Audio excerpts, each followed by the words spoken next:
7월 24일 금요일 오전 11시 도나우 삼갑조 마을에서 사이렌이 울리기 시작합니다. 루마니아 동부에서 레이더의 빨간 점이 막 국경을 넘어서 깊숙이 나토 국가의 영토 안으로 들어가고 있습니다. 공중에 전투기 4대가 있습니다. 이탈리아 전투기 2대가 먼저 도착해서 목표를 포착하고 발사하지만 빗나갑니다. 그때 루마니아의 F-16 전투기가 추격을 이어봤습니다.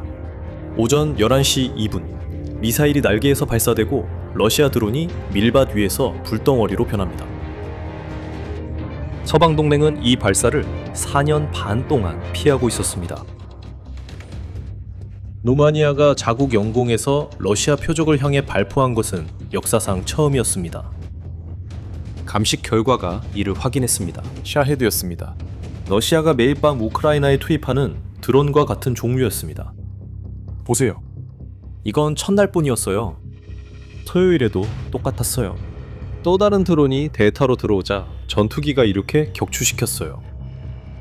일요일 아침 10시 8분 레이더가 해안을 따라 또 하나가 들어오는 걸 포착했어요. 페테스트 기지에서 전투기 2대가 이륙해요. 이미 나토의 지휘하에 있습니다. 10시 13분 5분 후 드론이 흑해에 가라앉습니다. 해안에서 12km 떨어진 곳에서 3일 동안 3번의 발사, 3대 드론이 추락했습니다. 이 지역의 마을들에서는 휴대전화는 대피소 알림으로 계속 울리고 아침이면 팀이 들판에서 잔해를 수색합니다. 그리고 러시아에서는 이 3일 동안 뭐가 왔는지 아세요? 아무것도 오지 않았습니다. 단 한마디도 없었습니다. 어떤 사소한 일에도 반박하는 정부가 사흘 동안 조용히 있는 것만으로도 그 자체로 이미 뭔가를 말해주고 있는 겁니다. 거의 아무도 묻지 않는 질문이 있습니다. 왜 지금일까요? 4년 동안 영공 침범을 참아온 나라가 왜 갑자기 3일 연속으로 방아쇠를 당기기로 한 걸까요? 루마니아가 왜 발포했는지 이해하려면 루마니아가 무엇을 견뎌왔는지 먼저 느껴봐야 합니다. 2025년 9월 드론이 루마니아에 들어와서 50분 동안 머무릅니다. 동맹의 영공안을 돌아다닙니다. 50분 동안요. 전투기들이 드론에 바짝 붙어 있습니다. 조종사가 손가락을 방아쇠에 걸고도 아무도 발사하지 않습니다. 드론이 방향을 틀고 떠나갑니다. 아무렇지 않게요. 그리고 그 같은 주에 테스트는 훨씬 더 커졌습니다. 거의 20대의 드론이 하룻밤 사이에 폴란드에 침입했습니다. 폴란드 전투기, 네덜란드 전투기, 독일 대공포대까지 전쟁 전체에서 가장 큰 방공동원이었습니다. 여러 대를 격추시켰습니다. 알겠습니다. 하지만 미사일 중 하나가 궤도를 이탈했습니다. 그 미사일은 폴란드에 있는 한 집 지붕에 떨어졌습니다. 그리고 그곳에서 대가가 얼마나 큰지 분명해졌습니다. 당신은 값싼 드론 하나에 수십만 달러짜리 미사일로 대응하고 있고 그 미사일은 주거지역 위를 날아가고 있습니다. 비싸고 위험합니다. 러시아는 이런 모든 망설임을 보고 메시지를 완벽하게 이해했습니다. 한편 국경에서는 전쟁은 더 이상 국경 너머의 일이 아니었습니다. 전쟁은 사실상 이미 그곳까지 들어와 있었습니다. 플라우루라는 루마니아 마을이 있는데 그곳은 강 건너편 우크라이나의 이즈마일 항구에서 불과 수백 미터 떨어져 있습니다. 그리고 이즈마일은 러시아 드론의 주요 표적 중 하나입니다. 그곳의 밤은 심지어 일상이 되어버렸죠. 해가 지면 우크라이나 쪽에서 대봉 사격이 치솟습니다. 저편에서는 연료 저장고가 폭발하고 이쪽에서는 창문이 흔들립니다. 그리고 꼭 밤일 필요도 없습니다. 주민이 자신의 마당에서 촬영한 영상도 있습니다. 대낮에도 말이죠. 드론이 강가를 따라 낮게 날아갑니다. 그 사람은 베란다 아래로 달려가 몸을 숨깁니다. 그리고 몇 초 후 연기가 이미 우크라이나 강둑에서 피어오릅니다. 우리가 말하는 거리가 바로 이 정도입니다.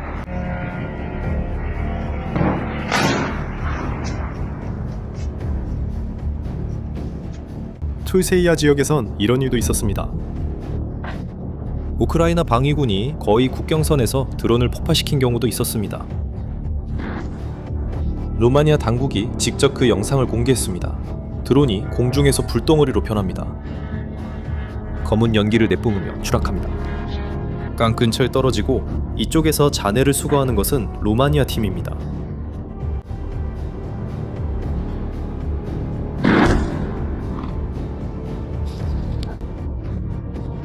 정부가 플라우루스 마을 한가운데에 콘크리트 벙커를 지을 정도였습니다. 이 벙커는 나토 영토 안에 있습니다. 예를 들어 설명하자면 11월에는 거의 비극이 일어날 뻔했습니다. 러시아 드론이 우크라이나 쪽 이즈마일에 정박해 있던 선박을 명중시켰는데 그 배에는 4,000톤의 액화가스가 실려 있었습니다. 4,000톤의 가스입니다. 안 건너 루마니아 마을에서 500m 떨어진 곳입니다. 적에 폭발하면 어떤 국경도 막을 수 없습니다. 마을 주민들을 급히 대피시켰고 루마니아는 아무런 대응도 하지 않았습니다. 그리고 올해 5월 결국 일이 닿아선 안 될 곳까지 닿았습니다. 갈라치시의 한 주거용 건물 위에 드론이 떨어졌습니다.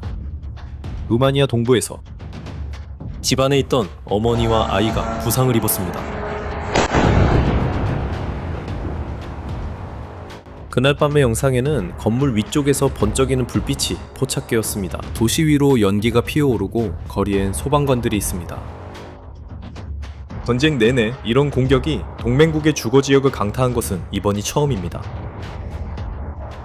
그리고 전쟁이 시작된 이후 모든 것을 합치면 루마니아 영공 침범이 33번, 그리고 드론이나 드론 파편이 루마니아 영토에서 발견된 경우가 대략 50번 정도 됩니다. 50번입니다. 그리고 그 일들이 어떻게 끝났는지 아세요? 항상 똑같았죠. 공식 항의, 의도가 없었다는 내용의 문서, 보관, 그리고 그냥 넘어갔죠.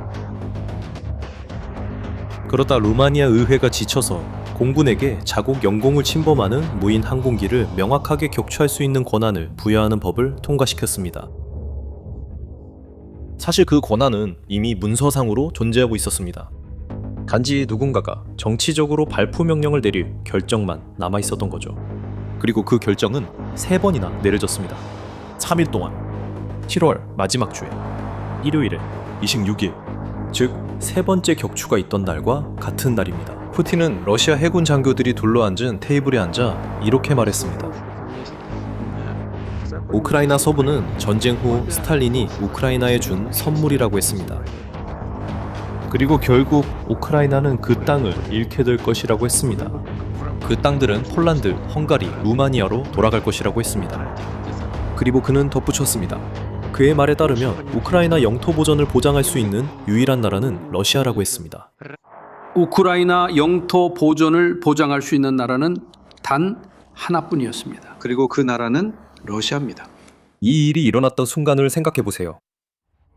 루마니아 전투기가 3번째 드론을 격추시키던 바로 그날, 러시아 대통령이 공개적으로 말했습니다.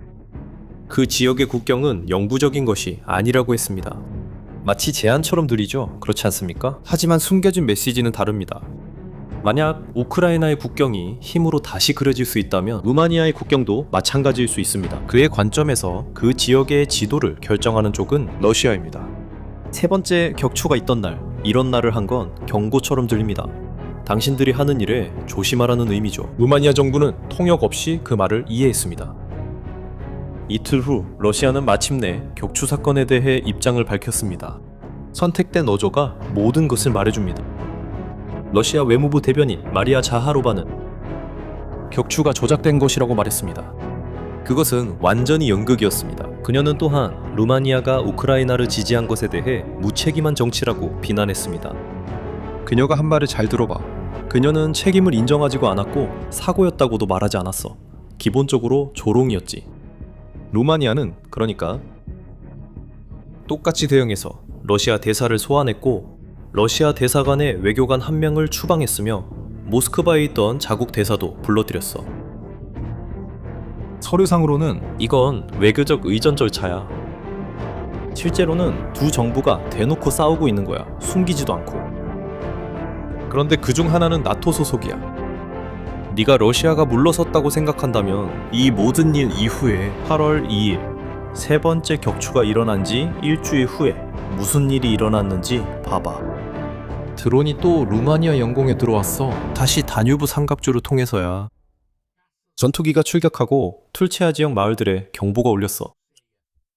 이번에는 사격하기도 전에 드론이 다시 우크라이나로 넘어갔어. 그리고 우크라이나인들이 직접 격추시켰어. 그러니까 실험은 멈추지 않았고 단지 더 비싸졌을 뿐이야. 그리고 바로 이 점이 7월의 이 사흘 동안 바뀐 거야. 나랑 같이 생각해봐. 4년 동안 시나리오는 항상 똑같았어. 러시아 드론이 들어오면 전투기가 출격하고 모두가 숨을 죽였지. 자네를 수습했지. 그리고 항의 성명을 썼지. 4년 동안 그랬어. 이제는 시나리오가 달라졌어. 들어오면 격추돼. 예외였던 일이 이제는 일상이 됐어. 그리고 격추가 일상이 되면 러시아는 다뉴브강 이쪽으로 보내는 모든 드론이 파괴될 거라는 걸 알게 돼. 이게 바로 상대방이 다음 드론을 보내기 전에 2번 생각하게 만드는 거야. 물론 이 계산에는 아직 허점이 있어. 그리고 동맹 자체도 그걸 알고 있어. 수만 달러짜리 드론 하나를 훨씬 더 비싼 미사일로 격추시키는 건 장기적으로 맞지 않아. 그래서 루마니아는 이미 메롭스라는 시스템을 구입했어. 이 시스템은 이런 드론들을 훨씬 저렴한 소형 요격 드론으로 격추시켜.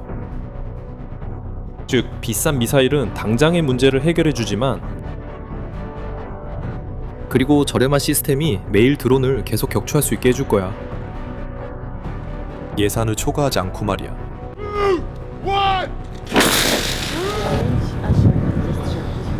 하지만 한 가지 의문이 남아. 이 질문엔 어떤 레이더도 답 못해. 러시아가 이 메시지를 이해했을까? 아니면 또 다른 곳에서 시험할까?